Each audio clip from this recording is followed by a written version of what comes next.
A crise econômica enfrentada pelo Brasil fez o número de desempregados ultrapassar os 13 milhões. E quem precisa de trabalho muitas vezes acaba se sujeitando a vários tipos de anúncios e entrevistas, não é mesmo, Cadu? Muito comum, só que o problema é que é preciso ficar atento. Veja agora no quadro o que diz a lei.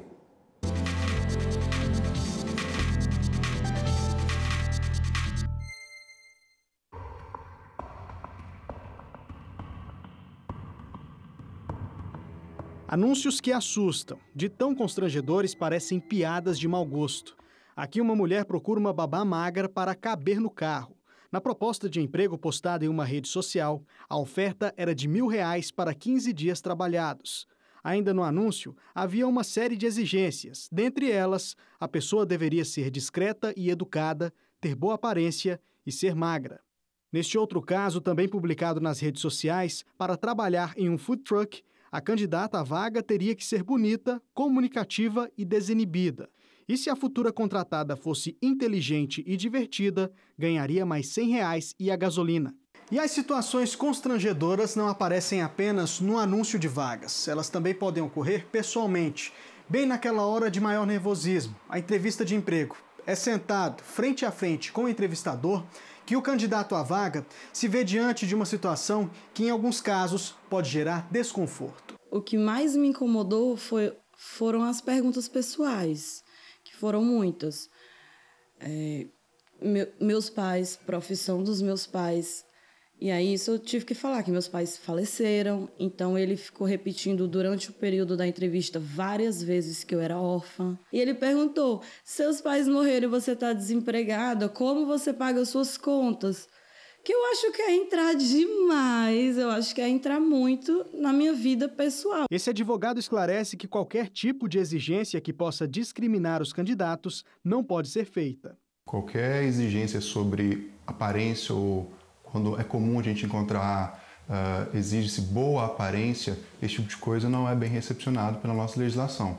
Isso porque o critério de boa aparência fica restringido aos conceitos do próprio entrevistador. E isso pode acabar limitando o acesso de pessoas ao trabalho, o que é proibido pela nossa legislação. De acordo com a CLT, no artigo 442-A, o empregador não pode exigir que o candidato tenha mais de 6 meses de experiência. Já a Lei Federal 9.029, de 95, não permite o pedido de testes de gravidez ou exames como o de HIV, já que pode constituir discriminação. De acordo com a mesma lei, também é proibida a adoção de qualquer prática discriminatória por motivo de sexo, origem, raça, cor, estado civil, situação familiar, deficiência, reabilitação profissional, idade, entre outros, ressalvadas, nesse caso, as hipóteses de proteção à criança e ao adolescente. O que deve ser exigido e o que deve ser observado são as peculiaridades e as competências do indivíduo. A Constituição Federal assegura que pode haver reparação e indenização não apenas em casos de dano material, quando o empregado sofre prejuízo por causa da conduta do empregador, mas também quando a empresa causa algum constrangimento para o candidato à vaga. O ordenamento jurídico hoje ele está bem aparelhado para que nós não esperemos que o dano aconteça.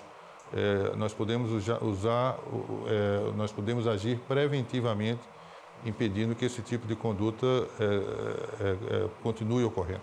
Mas o ministro esclarece que, em alguns casos, o empregador pode exigir documentos mais específicos. O que a jurisprudência fixou foi que somente naqueles casos em que as tarefas que serão cometidas ao trabalhador, que serão exigidas do trabalhador, tiverem alguma correlação com algum delito possível, então, se o trabalhador vai lidar com